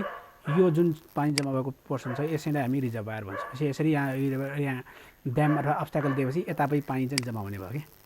यो पानी जम्मा हुने भनेको रिजर्भर। अब यसरी यो यता र यता चाहिँ तपाईँले कुनै म्यानमेड चाहिँ अब वाल यताउति बनाउँदैन, किनकि रिभरको क्रस सेक्सन लगभग यस्तो हुन्छ हैन। दायाँ बायाँ खोलाको दायाँ बायाँ ब्याङ्कमा चाहिँ अब रक होला अथवा केही होला, भनेपछि त्यसमा केही ट्रिटमेन्ट गर्नु पर्दैन कि यसै यसमा पानी जम्मा हुँदै जाने हो चौडाइमा है। यसरी यस्तोलाई चाहिँ हामी रिजर्भयर भन्छौँ। अथवा when a barrier is constructed across the river in the form of dam, water gets stored, यसरी वाटर स्टोर हुन्छ अन द अपस्ट्रिम है। साइड अफ द ब्यारियर चाहिँ अपस्ट्रिममा यसरी जुन पानी जम्मा हुन्छ त्यसैलाई रिजर्भयर भन्छौँ,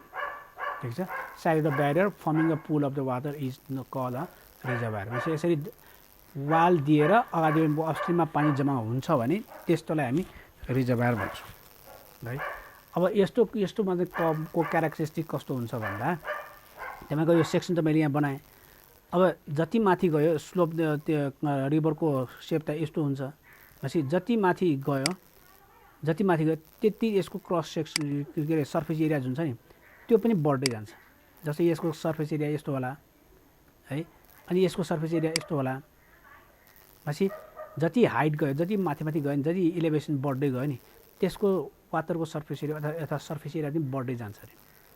अर्को कुरा, जति इलेभेसन माथि जाँदै जान्छ नि त्यति नै यसको यो जुन रिजर्भयरको क्यापासिटी अथवा स्टोरेज क्यापासिटी जुन छ त्यो पनि इन्क्रिज हुँदै जान्छ।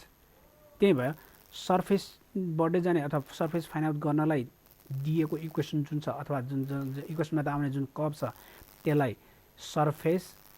इलेभेसन कर्भ भन्छौँ अथवा सर्फेस इलेभेसन इक्वेसन के अरे सर्फेस इलेभेसन इक्वेसन भन्छौँ। इक्वेसन र सर्फेस दिएपछि त्यहाँबाट के अरे इक्वेसन के अरे इलेभेसन थाहा भएपछि र सर्फेस एरिया थाहा भएपछि त्यो सर्फेस एरिया पनि थाहा हुन्छ भनेर खोजेको। त्यो इक्वेसन सर्फेस अथवा एरिया इलेभेसन कर्भ भयो। अनि यो एरिया पनि थाहा हुने र हाइट पनि थाहा भयो भने हाइट भनेको इलेभेसन थाहा भयो भने त्यसको भोल्युम पनि निकाल्न मिल्छ अथवा स्टोरेज भोल्युम निकाल्न सकिन्छ भने है। त्यसरी इलेभेसन भर्सेस एरिया अथवा इलेभेसन भर्सेस स्टोरेज हुन्छ नि त्यो इक्वेसनलाई चाहिँ फेरि स्टोरेज इलेभेसन इक्वेसन पनि भन्छ है। स्टोरेज इलेभेसन इक्वेसन अथवा स्टोरेज इलेभेसन कर्भ भन्छ। भनेपछि इलेभेसन भर्सेस स्टोरेज भनेको भोल्युम र इलेभेसन भर्सेस एरिया पनि थाहा भनेको इलेभेसन भर्सेस एरिया कर्भ पनि भन्छ। भनेपछि एरिया इलेभेसन कर्भ एउटा भयो, अर्को चाहिँ स्टोरेज इलेभेसन कर्भ भयो। यो दुईवटा चिज चाहिँ यो कन्टुर अथवा यो आइडल इलेभेसन थाहा भएपछि सर्फेस पनि निस्किन्छ, इलेभेसन थाहा भएपछि भोल्युम पनि निकाल्न मिल्छ भनेको है। अब भोल्युम निकाल्ने धेरैवटा मेथडमा चाहिँ एउटा सिम्पल मेथडहरूमा चाहिँ एउटा सिम्पल मिन मेथड भनेको यो भयो। त्यो भनेको के भन्दाखेरि यसरी अब यहाँदेखि यो एउटा हाइट यो भयो, H1 हाइट यो भयो, H1 यो हाइट भयो, H1 यो भयो, अर्को चाहिँ H2 यो भयो अरे, H2 यो भयो अरे। भनेपछि यसरी H1 देखि H2सम्म जम्मा यो जुन सेतो भएको छ नि यसमा कति भोल्युम अफ वाटर अड्किन्छ अथवा हुन्छ भनेर निकाल्नु पर्यो भने है त्यस्तोमा चाहिँ यसको सर्फेस एरिया थाहा छ, यसको सर्फेस एरिया थाहा छ, यो दुईवटा सर्फेस एरियाको हाइट डिफ्रेन्ट थाहा छ भने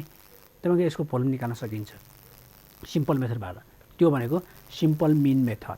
अथवा A1 भनेको तलको एरिया सर्फेस एरिया, A2 भनेको माथिको सर्फेस एरिया, अनि A2 र A1 र A2 को दुईवटाको हाइट डिफ्रेन्टको डेल्टा एच। भनेपछि दुईवटा एरियाको मिन निकाल्ने, बिचको एरिया आयो इन्टु एच डेल्टा एच गरेपछि यसको भोल्युम निस्किन्छ। यो फर्मुलालाई चाहिँ सिम्पल मिन मेथड भन्छौँ।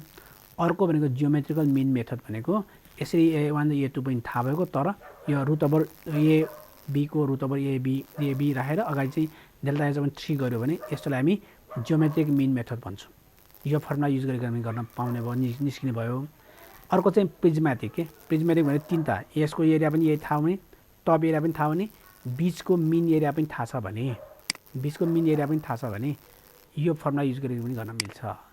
A1 र A3 भनेको टप एन्ड बटमको एरिया, A2 भनेको बिचको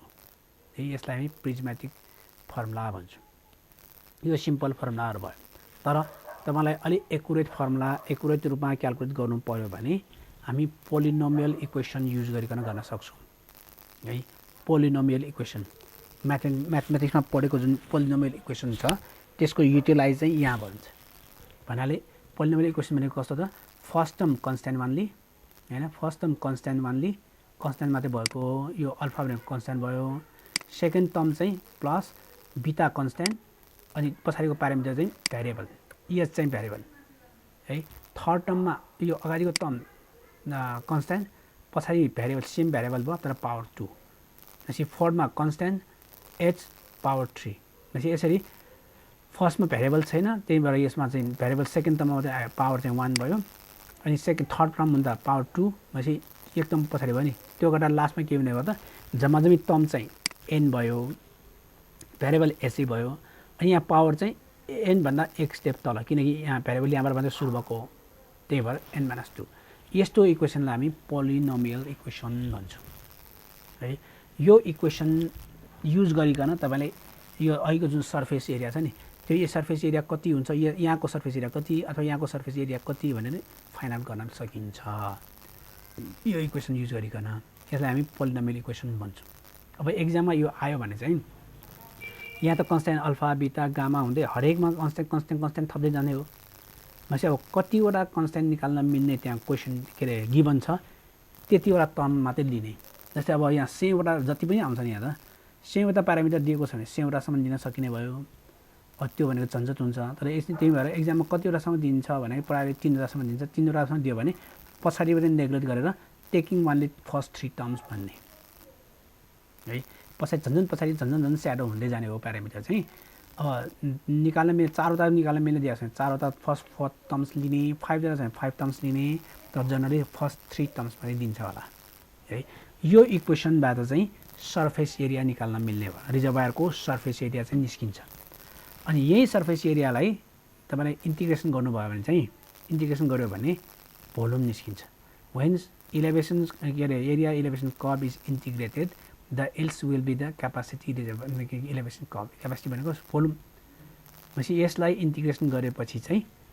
भोल्युम निस्किन्छ भनेको। इन्टिग्रेसन भने थाहा छ, यसरी यो एरिया छ भने एरियालाई पिस जोड्दै सम, इन्टिग्रेसन भनेको सम गर्दै जाने हो हैन। फलानादेखि फलानासम्म भने रेन्जमा चाहिँ इन्टिग्रेसन गर्दाखेरि समेसन गर्दै जाँदा त्यसले भोल्युम दिन्छ भनेको। भनेपछि यसलाई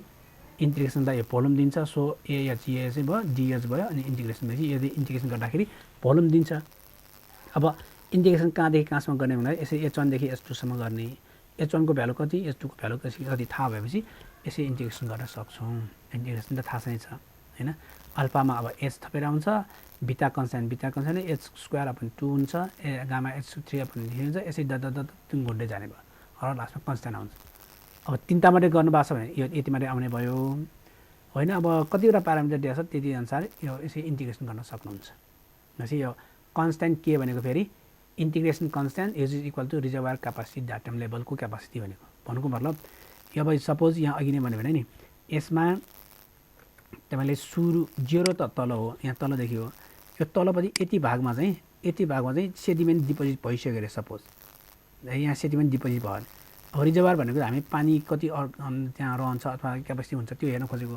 भनेपछि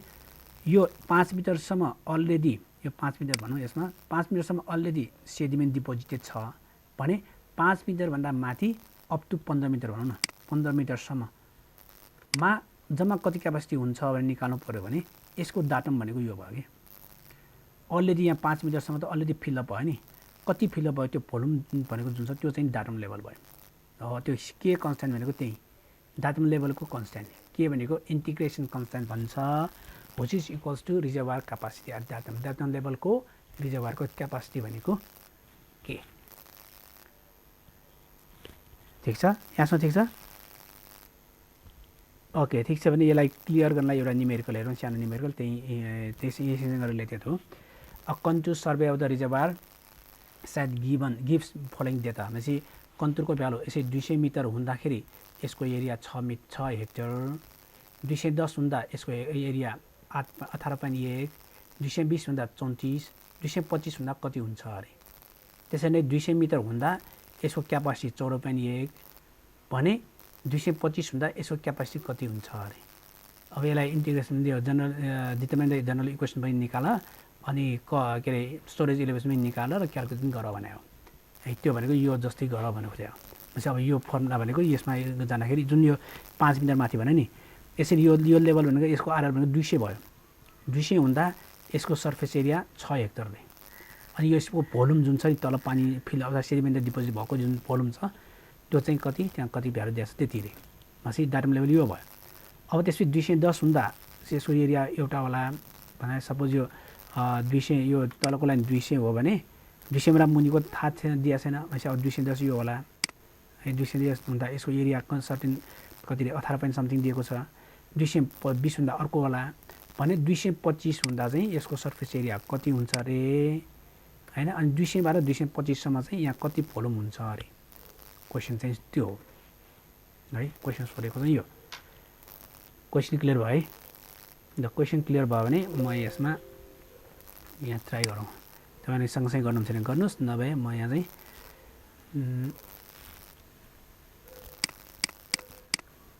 ओके यसलाई यसो गरौँ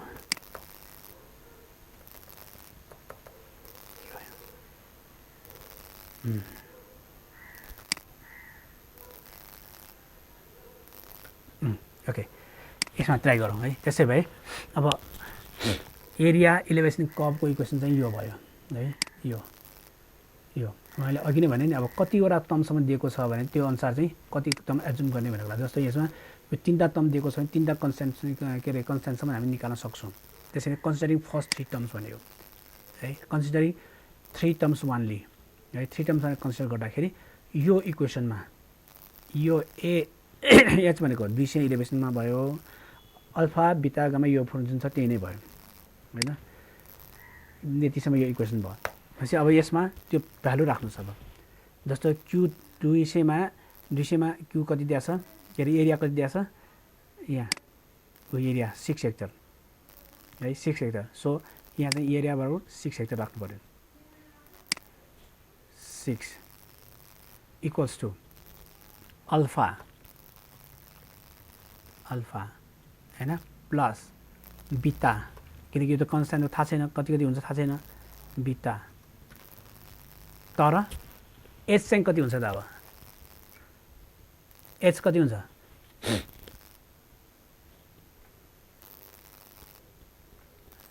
सुनिरहेको हो हामीले डाटम लेभलै 200 हो 200 भन्दा मुनिको त थाहा छैन नि त्यसैले 200 नै डाटम लेभल मानेकोले यो भन्दा माथि हाइटै गएको छैन सो एच बराबर 0 हो के यस केसमा so this is 0 plus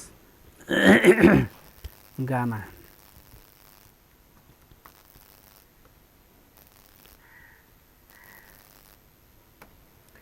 zero ठिक छ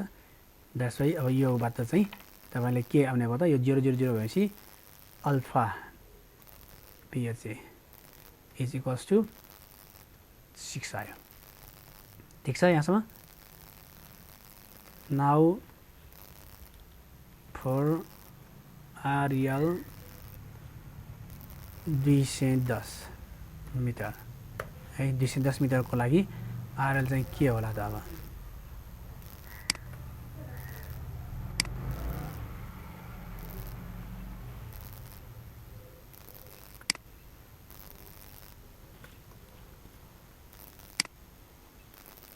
फर्मुला यही नै भयो हैन अब इक्वल्स टु एज कति अब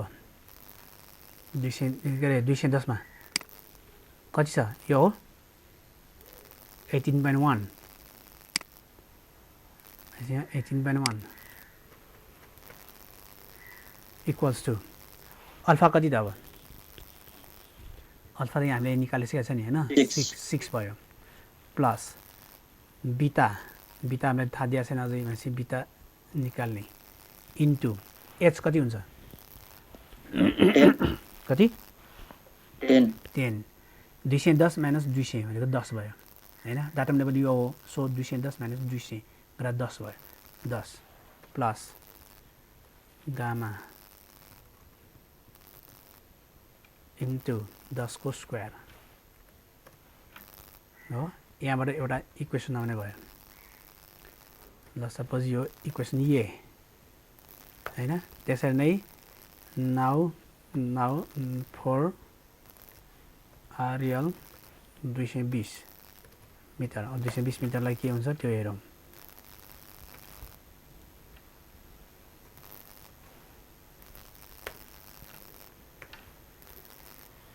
कति हो 220 मिटरमा एरिया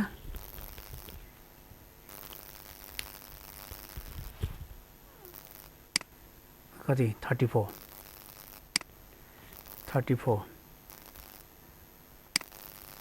34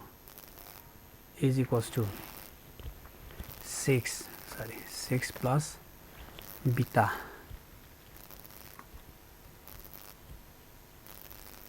h बराबर कति त अब कति हुन्छ h ल 20 है हाम्रो डाटामा त 200 हो सो 220 माइनस 200 भनेको 220 भयो प्लस गामा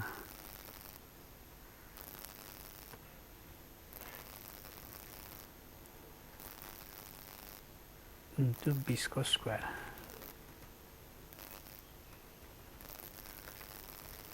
बी मान्छे अब यो इक्वेसन ए र इक्वेसन बीमा हेर्नुभयो भने मैले सिम्प्लिफाई गराएको छैन होइन तपाईँले सिम्प्लिफाई गर्नुहोस् यो 6 उता लानुहोस् सर्टेन आउँछ दुईटा इक्वेसन दुईटा 220 मा एरिया 34.5 हो कि 34 मात्र छ खै क्वेसनमा कति थियो 34 मात्रै हो 34 है मान्छे अब यसै यो दुईटा इक्वेसन मैले सिम्प्लिफाई गराएको छैन तपाईँले सिम्प्लिफाई गर्नुहोस् दुईटा इक्वेसन दुईटा अननोन छ हैन दुईटा अननोन दुईटा इक्वेसन भएपछि पक्कै पनि गामा र अल्फा र बीटा र गामा त निस्किन्छ so solving equation A and B we get अब निकाल्नुस् ल कति आयो कसरी गर्नुभएको छ कति आयो बीटा इक्वल टु 1.02 है बीटा इक्वल्स टु कति रे 1.02 एन्ड गामा इक्वल टु 0.019 ल यति आयो रे ठिक छ यति आयो अरू साथीहरुको पनि त्यति नै हो कि हेर्नुस्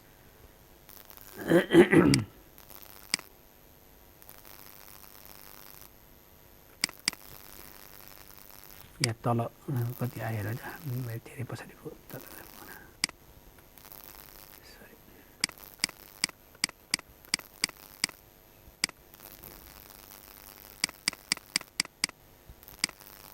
साथीहरु अरू साथीहरुले पनि गर्नुभएको छ भने कति आयो हेर्नु र चेक गर्नु यति नै हो लगभग यस्तै आउनु पर्ने हो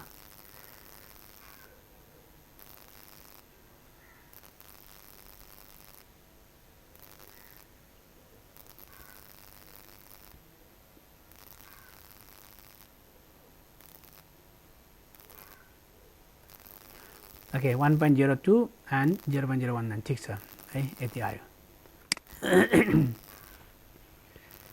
ठिक छ यति आयो भनेपछि अब यति आइसकेपछि अब गामा पनि थाहा भयो अल्फा बीटा गामा सबै चिज थाहा भयो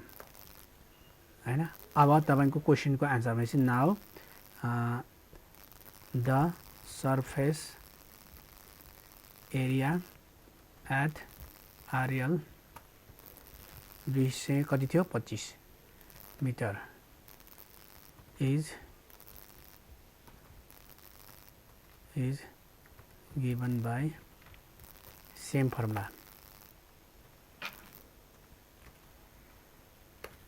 त्यसलाई अब ये 225 लेख्नुस् is equals to अल्फा भनेको 6 प्लस बीटा 1.02 इन्टु एच कति भयो 25 प्लस 0.019 इन्टु 25 को स्क्वायर ल कति आयो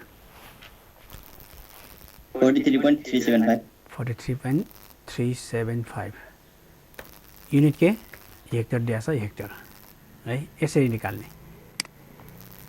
43 खोइ 40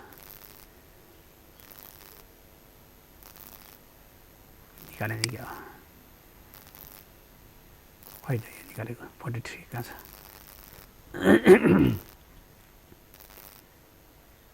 निकाले खै माथि कतै राखेँ कि निकाले जस्तो ठिकै छ त्यो होला मैले मेटाइसकेँ कि जस्तो पनि लाग्यो ठिक छ चेक गर्नुहोस् त्यो भ्यालु मात्रै राख्ने भयो है यसरी यो एरिया चाहिँ यसरी आयो ठिक छ एरिया सिमिलरली अब तपाईँले के अरे अब क्यापेसिटी पनि निकाल्नु भनेको छ क्यापेसिटी पनि निकाल्छ भने त्यो इक्वेसनलाई एकचोटि इन्टिग्रेसन गर्ने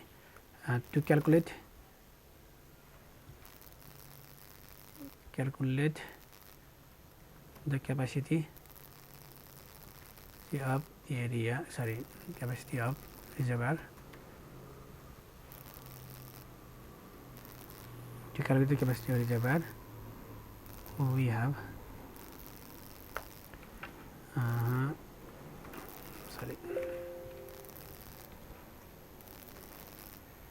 यसलाई एकचोटि इन्टिग्रेसन गर्नुस् डेल्टालाई के लेख्छ आइएनसी हो के अरे delta S is equals to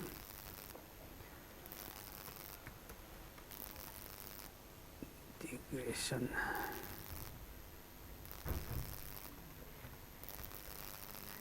खोइ इन्टिग्रेसन के भन्छ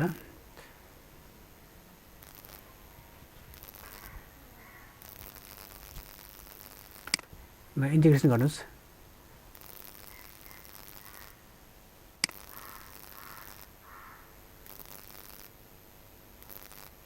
ल मलाई त्यो सिम्बल लेख्न आएन हैन इन्टिग्रेसन गर्नुस् इन्टिग्रेसन गर्दाखेरि म डाइरेक्ट लेख्ने हो भने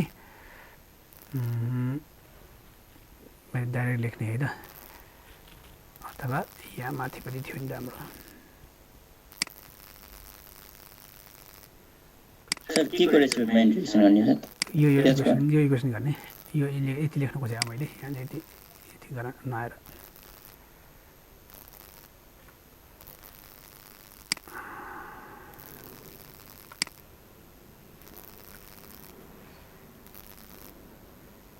यो इन्टिग्रेसन भयो हैन यसमा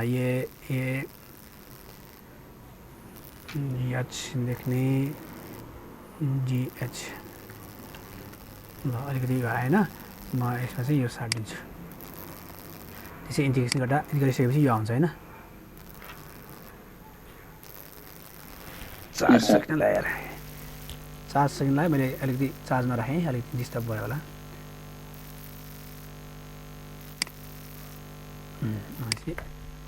ओके यो यस्तो आयो हो इन्टिग्रेसन यो आउने भयो यो माथिको मेथड चाहिँ स्पेस त्यो नदेख्नु होला जसलाई ओके यो भयो अब तीनटा तम्बु भएकोले हामीलाई पछाडिको चाहिएन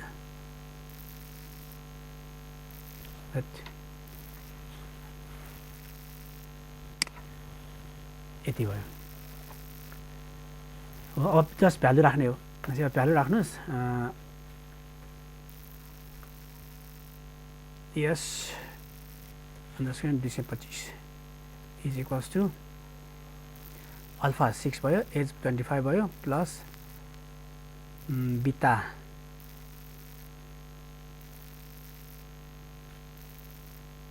कति थियो ल भ्यालु राख्नु कति 1.02 इन्टु 25 को स्क्वायर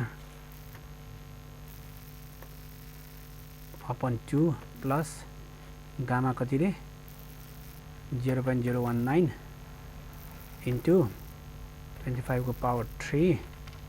divided by 3 यहाँ प्लस के पनि छ है यसमा प्लस के यहाँ पनि अब प्लस के भनेको कति थियो 14 पनि गरिदिएको हैन 14.1 14.1 ल निकालौँ सर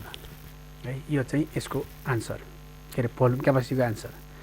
यसमा दुईटा एउटा छैन एउटा यो भयो एउटा यो भयो हैन यसै दुईटा निकाल्ने कति रे 581.808 581 हो हजुर .808 ओके हेक्टर मिटर युनिट यो भयो है चेक गर्नुस् 581.81 ओके ठीक छ यसरी गर्ने इनकेस यो आयो भने यो तरिकाले गर्ने केही छ यसमा